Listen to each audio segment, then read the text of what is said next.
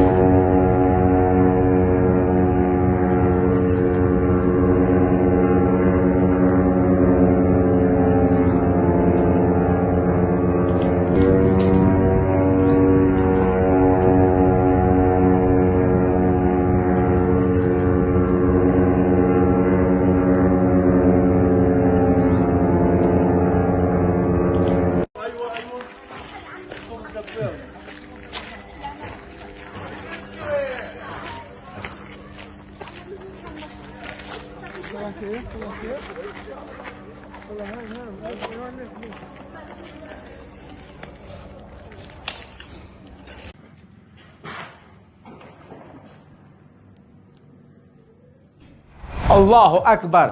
दोस्तों 1206 परिवार, ध्यान दीजिए मेरी बातों पर, 1206 परिवार पूरे गजा में ऐसे हमलों की वजह से मिट गए हैं, ख़ानदान ख़त्म हो गया है। और इजराइल ये हमले इस तरह की ताकत लगाकर बमबारी रोज़ कर रहा है, हर घंटे कर रहा है।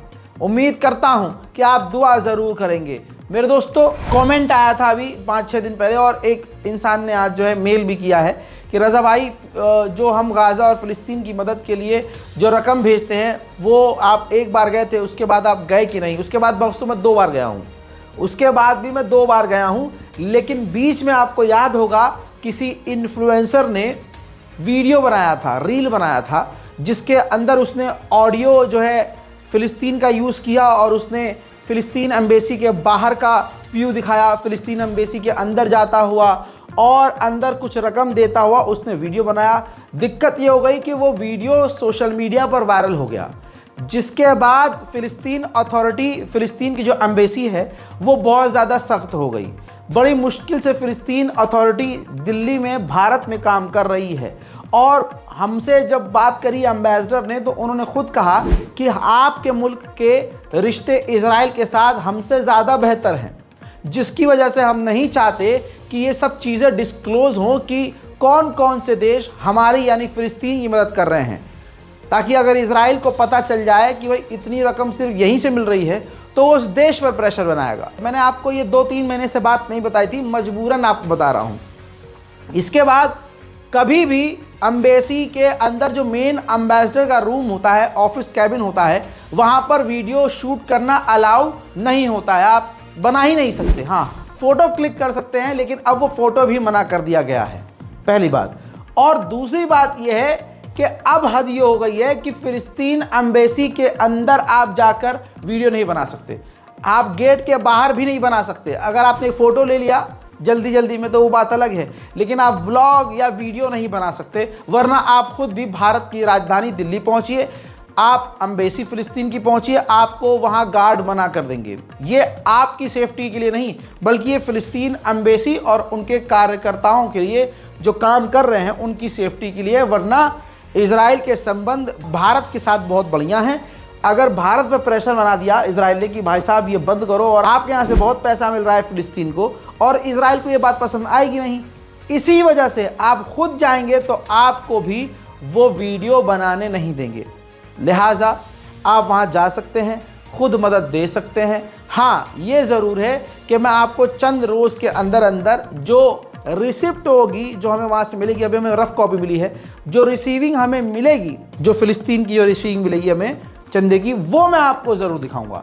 लिहाजा इंतज़ार कीजिए और हम कोशिश करेंगे कि मैं एक बार और जाऊं तो इंशाल्लाह आपको उसकी जानकारी शेयर करूंगा। वहीं आपको बताना चाहूँगा कि आप खुद भी जाकर, अगर आपको शक है, आपको कोई शुबा है, तो आप खुद भी जा सकते हैं, लेकिन याद रखिएगा आपको फ़ोटो वीडियो के लिए अलाउ नहीं किया जाएगा। ये उनकी मजबूरी है, इस चीज़ को हमें समझना होगा। हमें फ़िलिस्तीन के लिए और फ़िलिस्तीन एम्बेसी के लिए मुसीबत नहीं खड़ी करनी है, हमें उनको आसानी देनी है, आसानी पैदा करनी है। लिहाजा उम्मीद करता हूं कि आप इस वीडियो को शेयर करेंगे, इस बारकोड का इस्तेमाल करके गाज़ा और फ़िलिस्तीन की मदद के लिए आगे आएंगे। ये बारकोड भी कभी कभी काम नहीं करता है, इसी वजह से हम गैप ज़्यादा लेते हैं। जैसे कि मैं मान के चलता हूं कि हाँ 15 दिन के बाद, जितना 15 दिन में यहाँ चंदा आएगा उसके बाद में जाऊँगा, तो मैं 15 नहीं बल्कि 30 दिन इंतजार करता हूँ, क्योंकि 15 दिन में ससुरा ये बारकोड 10 बार चलता ही नहीं है, 10 दिन चलता ही नहीं है। अब वो बैंक से भी बात कर चुका हूँ, बैंक वालों से रिक्वेस्ट भी कर चुका हूँ, बैंक वालों को मैंने बोला है कि कस्टमाइज़ आप बना के दे दो, लेकिन फिर भी बैंक तो बैंक है, वो अपने हिसाब से चल रहा है। और अच्छे काम में भाई रोड़ा आता ही है। तो बस दुआ कीजिए कि हमारा काम आसान हो, आपका भी काम आसान हो, और ख़ासकर दुआ ये कीजिए कि गाज़ा के अंदर, फ़िलिस्तीन के अंदर इजराइल बमबारी बंद कर दे, लेबनान के अंदर, फ़िलिस्तीन के अंदर, वेस्ट बैंक के अंदर, गज़ा के अंदर और पूरी दुनिया में जहाँ जहाँ मुसलमानों पर जुल्म हो रहा है वो जुल्म बंद हो जाए। मैं हूँ रज़ा और आप देख रहे थे रज़ा ग्राफी अनस्क्रिप्टेड। जय हिंद।